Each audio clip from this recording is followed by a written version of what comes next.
It's time for Quarantine Cabaret Cocktails with Robert Bannon and Lee Lessack. Hey, Robert. Lucky number 13. Hi, Lee. How are you? Can you imagine 13 weeks? We have been here for 13 weeks doing this show, and I would have never guessed after our first week. Crazy. It's crazy. Lee, I'm back. I'm back here. You're back. You took a road trip. I escaped the tri-state area and then got back just in time before they told everyone they're not allowed to. If you leave, you have to quarantine for 2 weeks. But you went to North Carolina. I was driving around town. What was that like? It's different because, you know, I think we're so used to the tri in this area, especially when you're in the area where you're near New York, and I live a mile from New York and New Jersey. I'm a fake New Yorker. I think that you take advantage of how serious things were here. I mean, the numbers were really crazy, and then you go outside of this area, and it's scary to see things not be taken the same way. So, right, wear your mask. Please be careful and take care of each other. It's important. Very important to be able to be safe. So it makes me nervous. I want everyone to be safe, and I want us to all make it. So this show started in the first beginning of this idea, and we'll be with you as long as we possibly can. So I actually left the house today, like got in the car and drove somewhere. I had an eye doctor appointment. And what happened when you got there, Lee? I discovered that the appointment is next week. So I left the house for nothing. Your schedule must be so jam-packed, Lee, that you can't keep track of what day it is. And I understand that. I was like, really? Jam-packed. And Lee had a leak in his house. He had a quarantine. He had rats. He had a leak. The rats are gone. We had an air conditioning pipe cracked and flooded the insulation in the attic that was like slow dripping until the living room ceiling buckled. And then we realized there was a lot of damage. So antique rug, the floor, the wall, everything. So Lee's person in his life is an interior decorator. Thank God. And somehow when your living room gets destroyed, you get a new kitchen. Well, there is that. We got insurance money for the living room, and I said you can use a third of it. We have to live times. I hear right. That. And so we've been wanting to redo the kitchen because the counter cracked and blah blah blah, whatever. And so now we get to. So it's kind of fun because, you know, there's nothing else to do. But the next week is not going to be so fun because we will literally have no kitchen, no counter, no sink, no water in the kitchen. Well, I realized this week, like, I've been very blessed to work in education, and especially during the quarantine. And I didn't realize how this is the first week where it's like, this is the summer vacation. So there's no work. And I really feel for everyone who's been home and trying to make it through this whole time. And especially with the world and with injustice and quarantine and everything that's going on, we send our love. We hope that this show gives you a little bit of light in some of the dark times that we're in, for real. Yeah. It's a very surreal time, I have to say. Yeah. You know? And I think that's your mom. My mom. Hi, Mom. She loves our show. I love that. She watches it every Thursday. She's in Philly. She works at a hospital. Mom. She's a hospital worker who's been through this whole quarantine. So hi, Mom. And I love that she's here. She's here with her comment every week. Every week. I love it. We have a fun show this week. I'm in love with the artists that are here this week. They're amazing. Yeah, amazing. We have another do we call them episodes? I don't even know what's the term. Another episode of the In Good Company reunion. For those of you that are joining us for the first time. Where have you been? Where have you been? 15 years ago, in 8 days, July 10th, 2005, I released an album of all newly recorded duets, and I got to work with the most incredible singers on the planet. And a friend of mine in New York texted me at the very beginning of this quarantine to check up on us, and she said, I just want to let you know I've been listening to your albums a lot this week, especially your duets album, and it has brought me such a sense of calm in an otherwise anxiety-filled week, and I want to thank you. And I thought that was so sweet. And I shared the text with Mark, and he said, you know, you should try and like re-release that, because 15 years ago, there was no social media. There was no Instagram. I think Facebook may have just launched. And so he said, you know, a lot of people that you interact with on social media probably have no idea about this. And I thought, okay. And I called a friend of mine who's a brilliant producer and singer and technician, and I said, how do I do that? And he said, well, I think you need to engage with video. And I thought, well, there's a pandemic going on. How am I going to do that? And so we have conducted these video, like on Zoom, interviews with each artist. And so every Friday we release a new interview with links to the song, that duet. We've had Stephen Schwartz on, we had Ann Hampton Calloway, Susan Egan, Susan Werner, Frank D'Ambrosio. I'm sure I'm missing people, but it's just been a joy. First of all, it's been great to reconnect with these people, because a lot of them I don't see very often. And anyway, this week I am so thrilled. I got to do this. I recorded a rendition of the song Vincent with Ken Page. Don McLean's song. Yes. Yeah. And I mean, I am such a huge fan of Ken, Me and have too. been for years.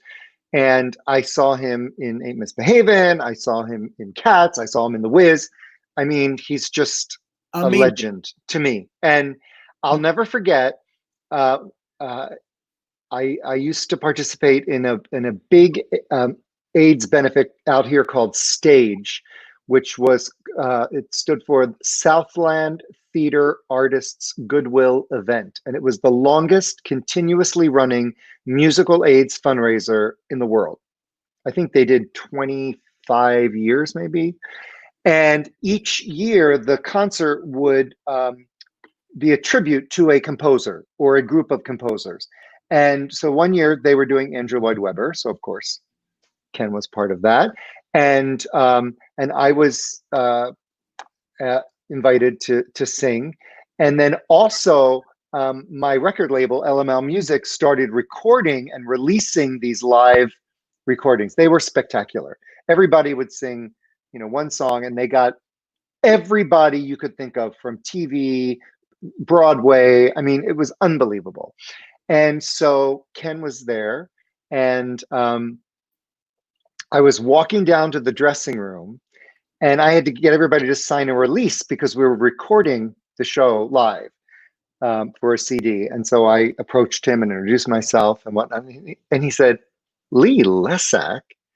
He said, I literally last week was having dinner with my dear friend Lars and Ron, and they were talking about me recording an album.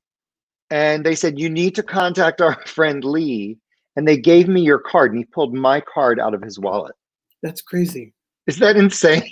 Crazy. It was meant to be. It's a small world. It was meant to be. So anyway, we then produced his album called Page by Page, which is an autobiographical story of his life through music. We produced the concert tour of that. And then he did this duet with me. So here's my interview with Ken Page. Starry, starry night, paint your palette blue and gray. Hi, Ken Page. Hello, Lee Lessack. You know, I, of course, you know, saw you in Ain't Misbehavin'. I saw you in Cats. So, you know, I was a big fan. And then it was shortly after that that I was, first we worked on your album called Page by Page, which was a live recording of your concert. And it was shortly after that that I started working on my duets album. I knew for sure that I wanted you to be a part of it. And I wasn't sure what song we should do because your voice is so magical and just robust. And I was trying to figure out like where we would meet musically and vocally, you know what I mean? Yeah. And then I thought about Vincent, which is one of my favorite songs of all time. It is, mine too. It's just one of the most haunting stories. And I remember when I called you and said, what do you think of this song? And you shared how important the song was to you as well. And it was a really great moment for me. First of all, to be able to have a musical moment with you, somebody that I, as an actor, had, you know, admired and looked up to, you know, for a long time. I loved how we made this work as a duet. Yeah. I mean, first of all, I can say I was very flattered to be asked, seriously. Because some wonderful people are on the CD, as you know, obviously. So to get to sing what we call a popular song, a pop, you know, sort of thing, was really, but also to get to do a song that had depth and that had a narrative for an artist. Right. To really say something about that whole idea. And the song really does capture the relationship, which is therefore fitting the two people would be doing it, you know? Right. And it captures that idea and the feeling. It's very rare when I think someone can capture the feeling of something in music in terms of it not having come from that. You know, how do you take that thing and make it a song? Not just the lyric, but the music. And make it feel like his work, and how, you know, that sort of freedom and imagery that he worked with and so forth. And I think the song itself achieves that. And I used to listen to it all the time when I was growing up. I loved it. I had a clue what it meant. When I was in high school, I was starry, starry night. It's like, a starry night. I had no clue about the painting, nothing.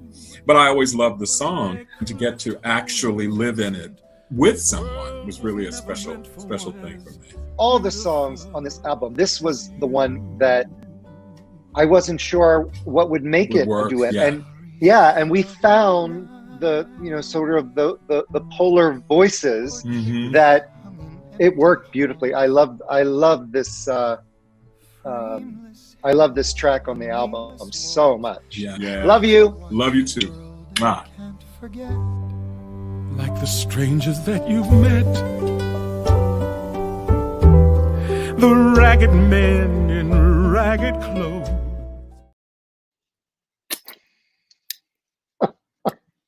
I like Ken Page's got it. What are you eating? This week it's lollipops. But you have like a whole holder. You have like a cornucopia of lollipops. Yes. That's hysterical. I love Ken Page too. He's fantastic. He's just fantastic. As an artist, as a person, he's just fantastic. And he's an inspiration to me. You know who is also fantastically? Who? I want to just tell you a little quick story about Amber. Amber is the type of artist that is a Broadway star, recording, has done everything. But I want to tell you personally what means a lot. I saw Amber do her one-woman show at Subculture. And she wears her heart on her sleeve and tells her the truth, the things that people are scared to tell or are too afraid to tell. I saw her show, was inspired by her show. And that July, I did my own one-man show and told my own story called Unfinished Business.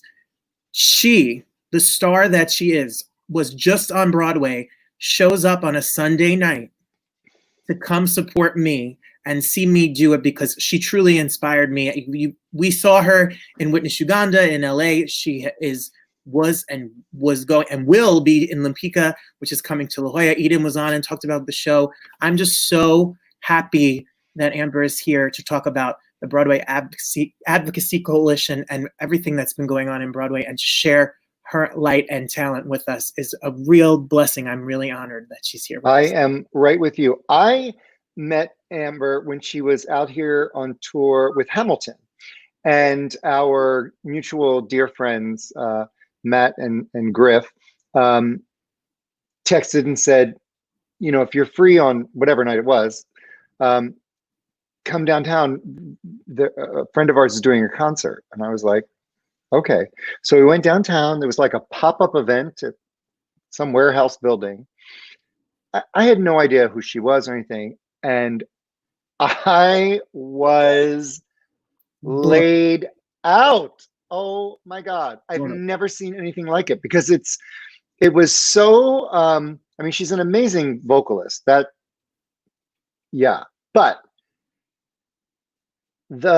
it was like you said, her heart is open completely.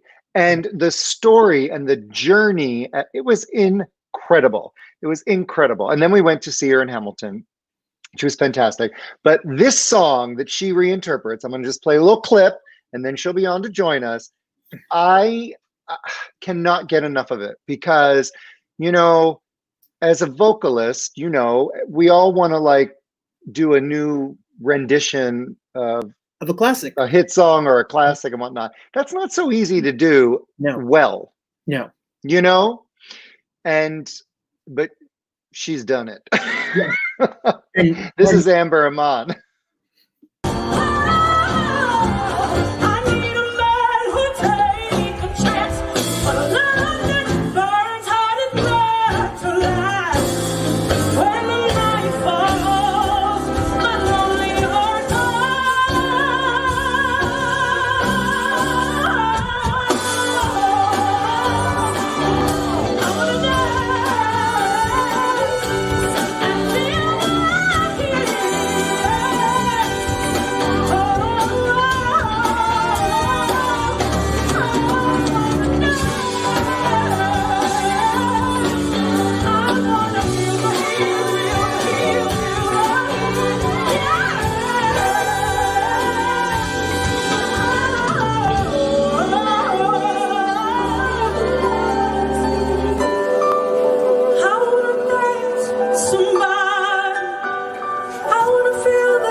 Thank you for being here. Oh my God. You guys. I cannot listen to that enough. Literally enough.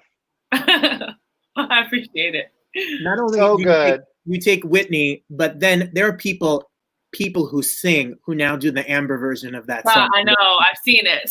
I've had people tell me. You know, it was so great to see your show. I loved it. And I loved it. And then to get to see you in Hamilton, and then to get to see you in Witness Uganda. I mean, you know, I'm a complete stalking fan. Sorry, live with it. I appreciate it. How are you doing? How are you doing in this time of quarantine? And how are you doing about your feelings about theater? I know you're supposed to have just finished the Lempicka run at La Jolla. I honestly don't think about it. I mean, I know it's so weird. It's like, once we knew the Lempicka wasn't happening, like, I think 2 months ago. Mm-hmm. So like, I had a day, I was like, yeah, we know we aren't going. I know I'm not working again, probably till fall of 2021. So if I sit up and think about that all the time, like, I can't create, I can't function, I can't do anything. So I don't really think about it. I try to spend most of my time thinking and creating and doing things now. Like, how am I going to take advantage of the fact that I am probably not working for over a year? You know, I choose to be as productive as I can be and also give myself space to not be productive. You know, I have my good days, I have my bad. And I know we're all in different spaces, in different places, different heart spaces. I try to do a kind of one day at a time thing. I'm making to-do lists every day, small tangible things, you know, and then we see how far we can get. Now you went back to your family in Atlanta, right? Yeah, I was doing a show in New Jersey. I was doing Radio Golf by August Wilson out in Jersey, and a guy was subletting my apartment in New York who was doing Carolina Change, and I think we got shut down before he got shut down, so I was like, he might need some time to like figure his life out. So I was like, don't worry about trying to like leave. I'll just go home to Georgia and you can stay in New York as long as you need. Yeah. And then I just haven't gone back. Yeah. No, I love your Insta stories when you like are like walking in the park and just, you do these observation Insta stories of the people there. I live for them. I live for them. You have to follow Amber. Amber is about as funny as can possibly be. She's so funny. Thank you, guys. She's so funny. You haven't found a husband in quarantine yet? No. No. I know. It was like slim pickings in that park. I'm so confused because it's like, if I had a husband, like we could have our baby now. We could spend the first year with our child right now. Like, I'm just so confused by why things are not happening the way I need them to happen. It's disgusting. Well, I know that you co-founded a group that's fighting for equality, and we have picked every single week, the past few weeks, we have donated money that people have sent to us for our virtual tip jar. And I think that maybe this group may be the group that we should donate money to this week. So if you'd like to donate at the event, love it. We would like to use our platform to help as much as we can. Would you like to tell us a little bit about it? Yeah, we founded Broadway Advocacy Coalition 4 years ago, 2016. Adrienne Warren and Britton Smith and I just happened to be doing Shuffle Along at the time. And I remember seeing that a group of Broadway artists were going down to Florida for the Pulse nightclub shooting. And I was so excited that my community was doing something. And, you know, when you're in a show, a lot of times you miss a lot of things. So I was like, let me Google all the Broadway for Black Lives Matter things that have happened. And my Google search came up empty. And I was like, that's pretty on brand for Broadway. So I put out this Facebook post, just like, it wasn't really to call Broadway out. I was just mad. I was like, there's Broadway for Trader Joe's. There's Broadway for Shark Week. There's Broadway for Britney Spears. Why is there not Broadway for Black Lives Matter? And I came back to that post 2 hours later and it had blown up. There were 2,000 likes. And my messages were on fire. And people were like, well, Amber, if anyone's going to do anything, it's you. And I'm like, I'm not doing anything. So I don't know what you're talking about. And I mean, 2.5 weeks later, we had planned the whole event and 1,200 people showed up, and Cynthia Erivo and Billy Porter, Audra and Bill and Brian Stokes Mitchell did the welcome. India Irie and Let Us See were our headliners. It was just like people came out of the woods, and we realized there was a real need in our community. So after that event, we were like, thank you so much. We've done our community service. Go with God. People were like, what's next? And I was like, nothing. We did it. You know, after we took a moment, it was like, you know what? People are asking. There's a need. So we kind of regrouped and we became the Broadway Advocacy Coalition, became a 501c3. And for the past 3 years, we've worked a lot away from Broadway. We had a series called The Invitation where it was once a month. We just talked about different topics: immigration, sanctuary cities, voter rights. We encourage people to start building in their community. You know, every day we would leave them with homework. Like, when you go home tonight, go across the hall, meet your neighbor, invite them over for dinner. Go to your local bodega, go to your local grocery store, meet the owners, introduce yourself. Like, it's about community building. Half of the stuff that we're suffering through is because there's no community and no communication. So we had to start small. So literally, I feel like it was a month ago, I texted Britton and I was like, I just wanted Britton to post something on the BAC page. I don't know how he got Let's Plan a Forum from that. I was like, what are we gonna do? But I meant like, what are we gonna post?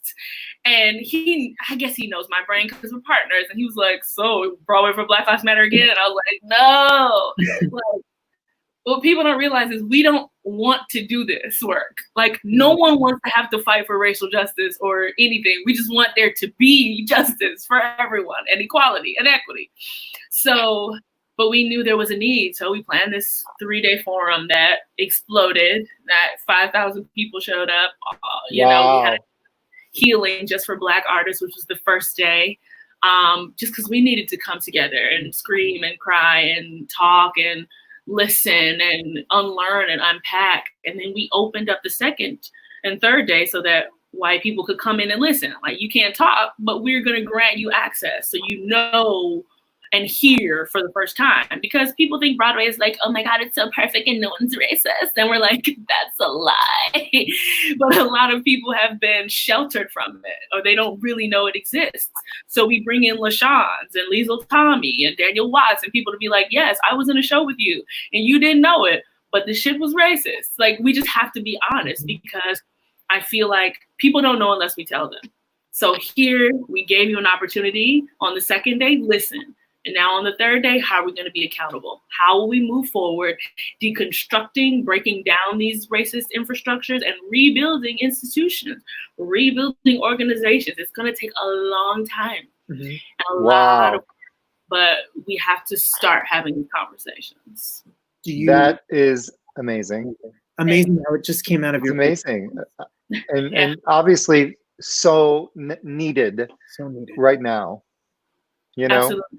Because I think that a lot of people that I talk to and whatnot, like, don't know what to do. They don't know what's appropriate. And obviously, as empathetic or compassionate as I may be, or people I talk to may be, you know, it's not the same. You know what I mean? We're not living that experience. So this is great. This is great. Thank you. And really helpful. Yeah. Because it's like, we can't go back to what we were doing before. No. Like, so many people were hurting and suffering in silence. And that was just what it was. You kept your head down, you kept moving forward, you know, you didn't look left, you didn't look right, you had your blinders on, because we were all surviving. People were scared. If something happens to me and I say something, I'm going to lose my job. That has happened to me, to many people that I know. So I think we just want to come to work. Like, we just want to do our jobs. And we're walking in with like the whole race on our shoulders, and we're walking in praying, don't let somebody say something insensitive to me today. Like, don't let me do something that provokes someone to say something racist to me. Like, that's too much. That burden is too hard. We just want to be able to go to work and tell the story just like everybody else. So we're doing our job to make spaces more equitable, more safe, because everyone deserves to be able to go and work in a safe space, period. Absolutely. And not just on stage, but the creative team as well. Absolutely. I mean, you have shows that people, that's the first thing I've heard from people. Well, I've seen this person, right? Yeah, but who's creating these shows? Who owns these shows? Who's the music director? Who's the choreographer? Who's the director? Because, I mean, that's how these corporations hide, is they hide behind the cast. Like, make sure your lens is on the stage, but don't turn the camera behind to the left or the right, or you'll see that there is no more diversity. It's just on the stage. And that's why I always talk about it has to come from the top down. Who owns the theater? White people. Who are the producers? Who are the casting directors? Who are the directors? How do you expect these spaces to be safe when there's no representation and no diversity from where the power and the money is? So that's why it has to be a restructuring. It has to be a rebuilding. Some people are going to have to step aside. Some people are going to have to be fired to make way. That's how it's going to have to work. It's going to sacrifice. I mean, we can't keep doing the same thing and expecting new results. That's the definition of insanity. We've been doing insane things for hundreds of years. So I totally got that last week. I was talking to somebody, and then I read an interview, and I'm sorry I don't remember who said it, but it made it so crystal clear for me, because it's not being inclusive is not only doing a revival of My Fair Lady and casting Freddie as an African American. That's great. That's great. But being completely inclusive is doing a revival of The Sound of Music and having the director, the producer, the lighting designer be African American.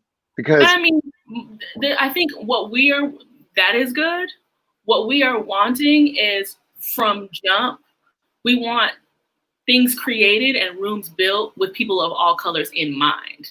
Like, I think it is frustrating because a lot of the bigger, larger, institutions think that is it. Let me bring back these stories that were written by white people for white people, never thinking about artists of color, and let's just infiltrate them with color. That is one way of showing diversity, sure. But if we make space for artists of color as the designers, as the directors, as the producers, if the writer is writing it for all voices, like when inclusion is on the table from the beginning, it just makes it so much better. And it makes sense. It's like what we're asking for is not crazy.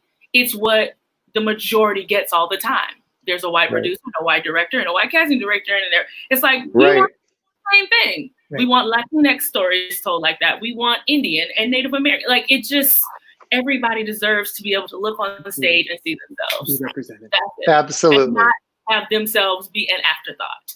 Correct. There's too many shows who did all their out-of-town tryouts with a completely white cast, and right before Broadway, they said, eeny, meeny, miny, mo, one of these white people has to go. And then they just put in a black person. It's like, hey, we're diverse. It's like, we're not stupid.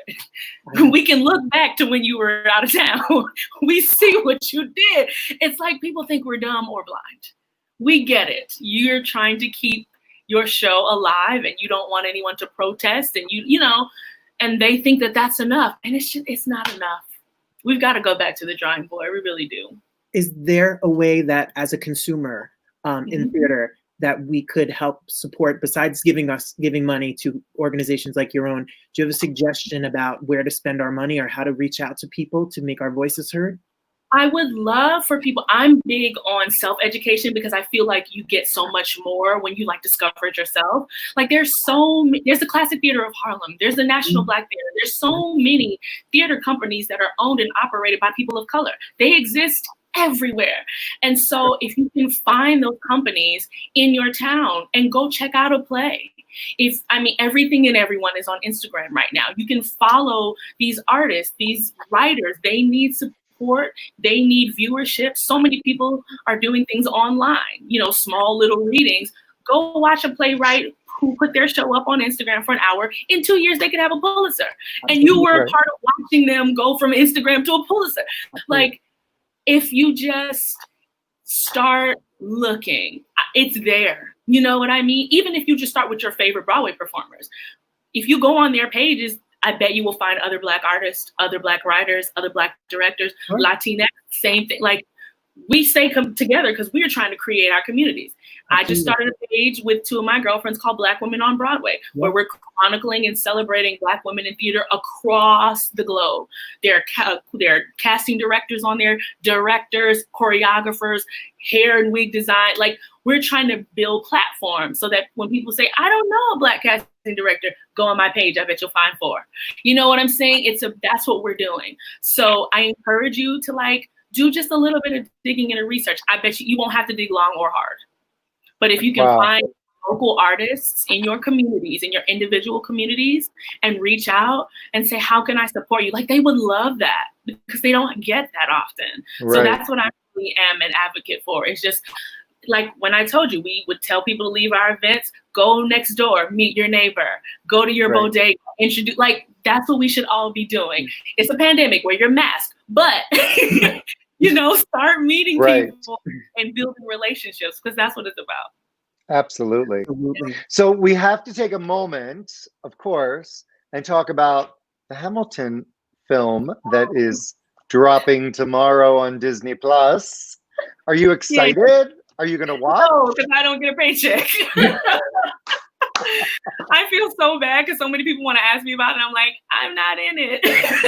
I know. I don't get money. I mean, I'm glad for my friends. I'm glad that they're getting a check. But yeah, I don't mean to be disappointing, but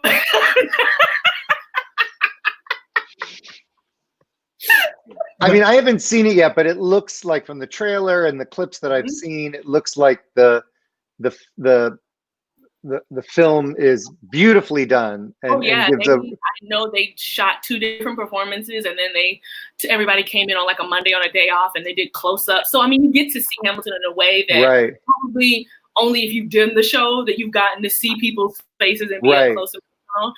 So I mean, it's a cool new thing that's happening for musical theater. You know, I hope more shows get recorded and put on TV like this, because I think Broadway tickets cost $1 million trillion, you know? And I think if there's a way to make theater more accessible, I think that should be the goal, period, with theater, is making it more accessible. One of my memories from doing Ham in San Fran was that they bought in a busload of high school students who were 16, 17, 18. The trip from Oakland to San Francisco for most of them was the first time they ever left Oakland. Like, that blew my mind. Like, they have never been outside of their city, but because of this great collaboration that Hamilton had, they got to not only leave their city, but see an amazing show for free. Absolutely. So I think, I mean, making theater more accessible is something we're going to have to figure out, because love Hamilton, but when I'm doing it and I'm looking out, I don't see people who look like me in the audience because they can't even afford it. Right. So that's what I'm most excited about for this film, is that Black and brown kids will get to see it. Yeah. And was this intended to be released like in movie theaters, and they released it this way because of the pandemic? Or October of next year. It was supposed to just be on the screen, but pandemic and no better time. Here we are. Yeah. Well, it's great. It's great. And we're excited. Yeah. I subscribed to Disney Plus for a day. I made one of my friends subscribe and give me the password. I was like, I'm not going to pay to see my job. I'm not. There you go. I like that idea. Share your passwords, everybody. Yes, I'm not paying for that. Wow. Well, thank you so much for taking time out of your day to spend with us. I adore you, and I can't wait to see what's next for you. And you know, I just think you're great. Donate to the website. Donate directly. I'm sorry. Donate directly to Broadway Advocacy Coalition. We have it was running, but there it is. That's the website. There you go. Either way. You could send it to us, and we'll send it over to her and to them there. And we're going to all be proactive in trying to be the change and make a difference. Put our money in our mouth, and our art. Art is such an important art form, and she's such an amazing artist. And thank you for being here. Really. Thank you so much, guys. This was so much fun. Thank you so much. Where's my hand? Where's my hand? Bye, Amber. Bye, Amber. Oh my God. She is adorable. I just love her. Such a star. I just love her. Well, we have another amazing Broadway triple threat. Tell you something. I know. I'm going to just show a short little video of the musical that he was doing, and then he'll be on. James. Yes. James Harkness. Here he goes. 5, 6, 7, 8. The Temptations are not just a band. They're an institution. I guess you say, what can make me feel this way? Best food in town, they say. Eat on down in the James Cafe. Come for a snack and for dinner you'll stay. Eat on down in the James Cafe. And no longer run to. I got lost along the way, trying to dance between the lines. Got turned around in circles, running from the truth inside. 'Cause I can't bear to say goodbye. So get ready, 'cause here I come. Ready, 'cause here I come now. James Harkness. Hey, all right for that video editing. Robert. That's all Robert. I was like, what are they going to show? What is all hitting Robert? all of your work. That is really cool. Thank you for sharing that. Hey, everybody. Thank you guys for having me. I really appreciate it. Please, Oh, no, we're thank so you thrilled for- to have you. Thank you for being here. I have seen Ain't You Proud A few times. 4 or 5 times. I saw it in DC, and then I've seen it a couple of times on Broadway. And let me tell you, James is big 10 o'clock number. This Once in Your Life is stunning. The arrangement of it, your voice, your move, it's gorgeous. It really is a beautiful, beautiful part of the show. I think they're called 11 o'clock. 11. Well, he's at 10. You said 10, like 11 o'clock's after. he's old. like I'm in tired. Chicago. In Chicago, I'm it's a 10 o'clock number. Yeah, it's a, that is a first of all, when I was auditioning for this show, and I went from auditioning for the ensemble tracks, like they were, because it was a workshop at the time, so they were just like, we all went in and we sang and we danced, and then they handed out the ensemble packet, and we were all going in and reading for all the several parts. So I went in and I read for the parts, and Des kind of leaned over to his assistant and was like, she was like, and then he like rifled through some papers and he was like, here, take this out and read for Paul. And I was like, wow. Oh, okay. So they gave me some time, and then I was on that journey, and I would get the sides, and it would have For Once in My Life, and then everything would be redacted underneath that, and then there would be the scene. And I was like, For Once in My Life, I only know one version of that song. And I was like, I didn't know the Temptations. Maybe they have their own version of the song. And I was too far deep into trying to stay on that, like, not single-minded, but that like journey of the audition. So I didn't want to go and do any extra research. And I know that sounds a little bit crazy. And then the day happens where I get the job, and that completely blew my mind. And then I went, let me look up this song. And so I typed in the Temptations For Once in My Life, and up pops the video of Paul Williams singing For Once in My Life. And I stopped and I watched him. And while I was leaning into the screen, I was also pulling away from the screen, because I went, I can't do that. Oh, wow. And I was watching the delivery. If you have never seen him perform this song, it's incredibly beautiful and it's heart-wrenching. The sound of his voice and the look in his face and the way that he delivers the song. And I had no idea at that point in time, of course, what the show was going to be, because we didn't know anything. All I knew was that video. And I was afraid. I'm not going to lie to you at all. I was 100% afraid that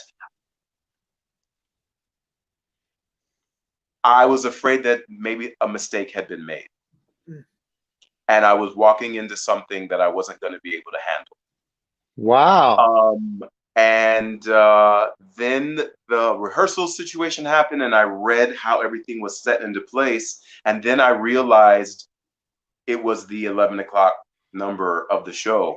And then my fear, and this was within that first week of doing readings around the table, my fear was, they're going to hear me sing this song, and they're going to redact it till there is just the scene.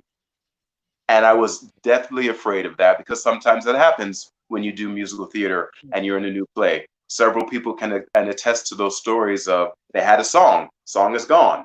And for me, I was the new guy. I was the first. This was my first leading role, is my first leading role in a musical. Everyone else had either leading roles in plays or musicals or whatever before, so they were tried and true in that way. And then there was me. And lo and behold, they kept it, and they worked with me, and we created this thing together, Sergio and I, and the musical director, and it blows my mind. Beautiful. It blows my mind every time I get to do it. because it is such a special moment in the show, and the way that the show is so brilliantly written by our writer Dominique Morisseau and directed by Des McNoff and choreographed by Sergio Trujillo and Edgar Goodenow. The way that it's structured, the way that it builds and what it does, and it gets to this place, like just my imagination happens, and it sets me up to make that moment as beautiful as it is, and then I get to have my moment. And then it leads up to another moment, and it's such an incredible journey to take. So I'm blown away still by it. Like when was I gonna have an 11 o'clock number in a show? That was never. It was never ever something that I thought would really happen. It's not something that I didn't dream about, but I never thought of my voice that way. I don't sing that way. I'm not that kind of a singer. That, in my opinion, in my limited view of the art form, that would get an opportunity like that. So, yeah, thank you. No, well, it's happening. You should. Everyone that's watching, it streams. It's the Grammy-nominated cast album. You hear his version of the song. So if you can't get to the theater, make sure you watch it. Wow. Listen. That's amazing. And so you're quarantining in New York. Yep. I'm home. Absolutely. Just where I'm supposed to be. Different people have asked me, a friend just asked me today, was like, are you in New York? And I was like, yes, I am, because the only other option was to go home to El Paso, Texas, which is where I'm from. And I love my family. I love my mother, but I don't want to be quarantined in the house that I grew up in a tiny bedroom. That's not my bedroom anymore. You know what I mean? So I'm grateful that I get to live through this experience and step through it in the comforts of my own home. Absolutely. And you're doing okay. I'm doing good. I'm very, very good. As I said to you earlier in our little pre-meeting, is I am good. I am healthy. My heart is well. The things that I can control, I am doing my best to control them, and my family is well, my friends are well. And then, as I said, when you step outside of that, you deal with that in the best ways that you know how, which is what I'm doing. I have the days where I'm like, yes, and I have things that I need to say and da da da da da. And then I have other days where I'm like, no.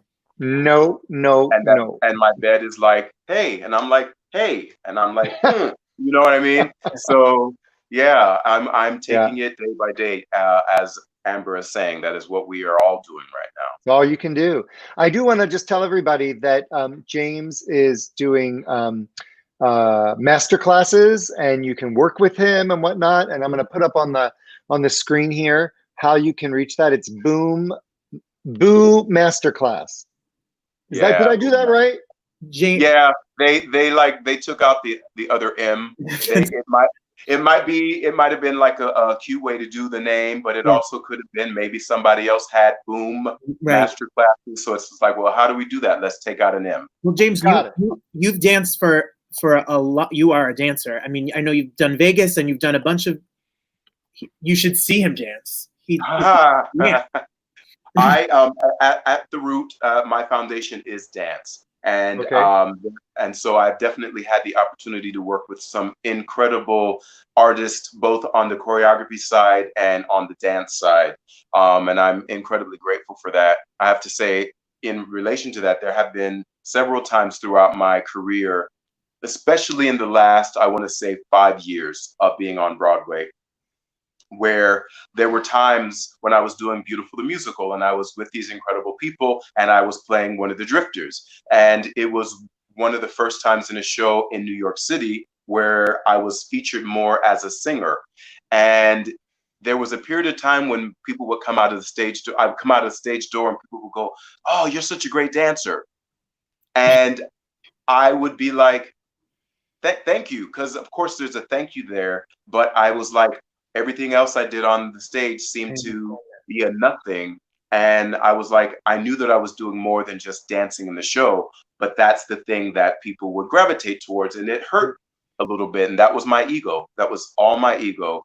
And then I had to realize that I would not be anywhere that I am right now I would not be playing Paul Williams in Ain't Too Proud of the Temptations without my foundation of dance, because through dance is how I have been able to become the actor that I am. And also the singer that I am, because I've been singing since I was a kid in different ways than other people, but I have been singing since I was young. But the ways that I have learned how to connect to my heart and to my passion through movement filters right into how I'm able to do that as a singer. So it's taken me a second to go, thank you. I am very appreciative of being able to say that, yes, I am a good dancer because I worked my ass off for it. And it's also a gift that was given to me that I have worked to hone. And I'm thankful for it. I truly am. Wow. That's great. How, and you have to see, he dances his face off. I don't know how you guys do that show eight shows a week. You are on the Wiggles, which if you don't have kids, you may not know the Wiggles, but the Wiggles may be the biggest kid show in history, literally. How did that happen? It happened through Ain't Too Proud. I didn't know who the Wiggles were myself. And we were doing the out-of-town. We had an out-of-town run of shows before Broadway came. Before we even knew that Broadway was coming, our producers were incredibly smart and very, very, very passionate about our show. And they knew that it was something special, and they wanted to find a way to keep the buzz going. So before we even knew, like I said, about Broadway, we did the Kennedy Center, then we did Los Angeles, and then we did Toronto. And while we were in Los Angeles, we found out that we were going to Broadway, which was an incredible day. We found out the day before we opened in LA that we were going to do Broadway. Awesome. So, which was this incredible euphoric situation, but also then we were like, we still have months to go before we even get there, and we had more work to do. So we're in Toronto, and I want to say it was within our first week or so of shows, and there was these 6 guys sitting right smack in the front row, and they were like, and they were like dressed in like tartan, and Lucky had this like beret kind of hat on, and I was like, who are these dudes? I had no idea who they were, but they were so engaged in the show. They were the first people off on their feet at the end of the show, and Anthony, and he started following me, and we developed a relationship. And one day he was like, hey, I have this idea. What do you think about coming to Australia? And I was like, sure. Yeah. They're like, well, because look, you know how sometimes life and this business works. There are times when you run into people and situations happen. They're like, hey, this would be cool. What do you think about this? And you're just like, yeah, and you get all excited about it. And then it ultimately falls through. And so something as big as going to Australia at that time, I was like, but of course I said, yes, of course, I would love to. 3 days later, he gets back to me and he's like, so these people are going to contact you about travel. These people are going to contact you about contracts. These people are going to contact you about blah, blah, blah, blah, blah. And sure enough, I end up in Australia, and we shoot 13 episodes in 5 days. It was a whirlwind. Wow. I have never been a part of anything like that before. It was absolutely incredible. I was in the middle of Ain't Too Proud. I went there and I got back a day before we started Broadway rehearsals. And what was really cool about being in the world of the Wiggles is I felt like I was still in Ain't Too Proud, just with a bunch of Australians.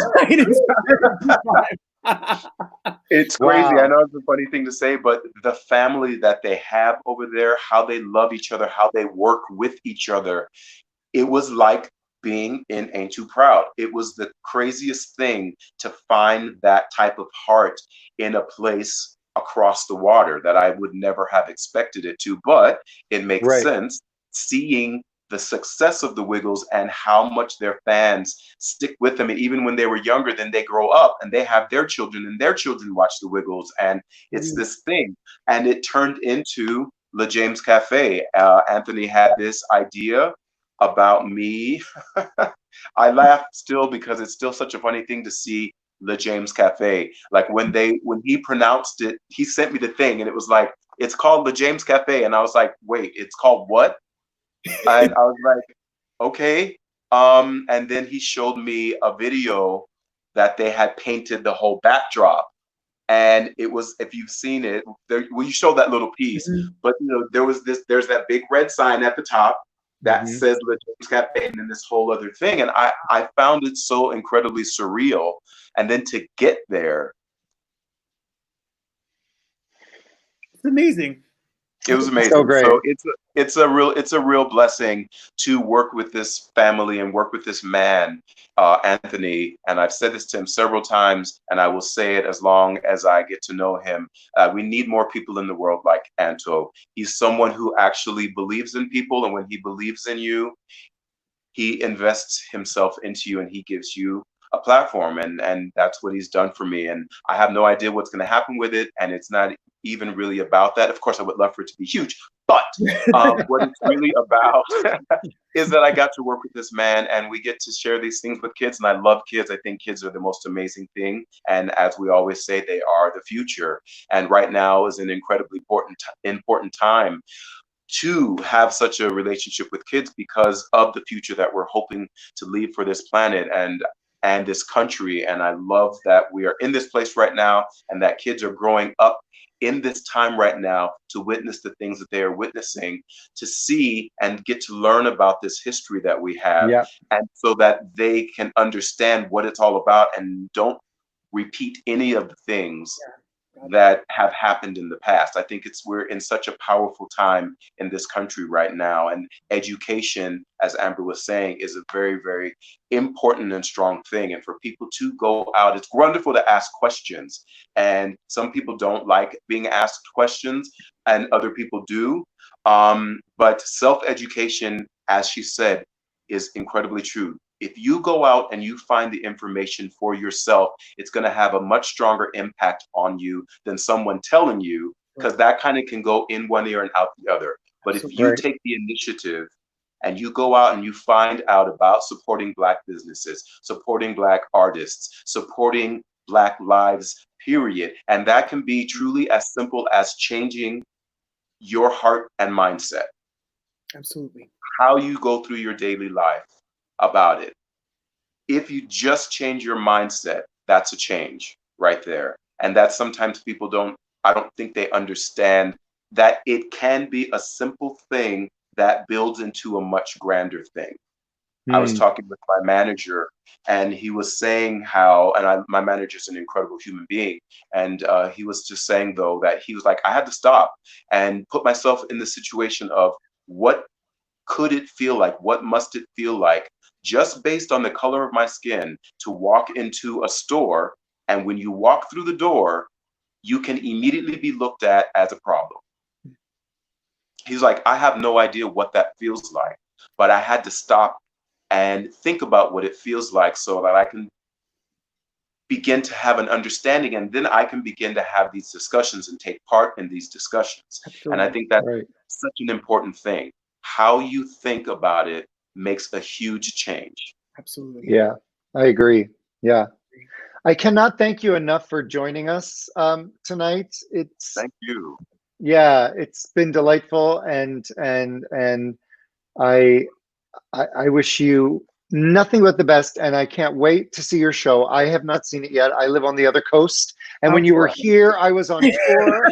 I missed the whole thing, but you will be back, and I will see you. Thank you very much.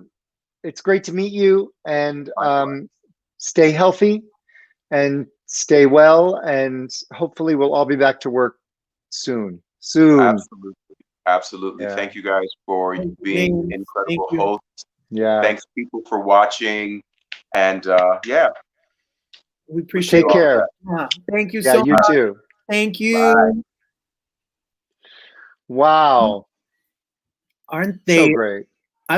What aren't they just both just beautiful? They're great. Beautiful. Just beautiful. Well, time flies, Lee. Time flies. I know. If anybody wants to use our tip jar, it's right there below, all the information. If you want to request a guest. If you want to request a guest, you can direct message us or DM us. And next week, oh my God, next week we have Tony nominee Patrick Page from Hadestown and his wife from Trading Places and so many Broadway shows, Paige Davis. So it's a Page night. It's Page night. He's got that deep voice. And I know. She and he's been on a million shows, and so has she. So we'll spend the time with that every week. We're excited about that, right? I am always in awe that we get to spend time with such great, sweet people that donate their time for us. And we thank you all for watching us every single week. I know. Thank you so much. I'll have a kitchen update next week. I'm going to take a video. I'm going to do like a before and after. I know you're dying to see it. Lee may be in his driveway or somewhere. He'll be in a Denny's parking lot in downtown LA because his house may not be there. I did think about that. Crazy. But thank you all. Thank you all for joining us, and we'll see you next week. See you next week. Robert, stay safe. Be safe, everybody. Thank you. Appreciate you. It's time for Quarantine Cabaret Cocktails with Robert Bannon and Lee Lessack.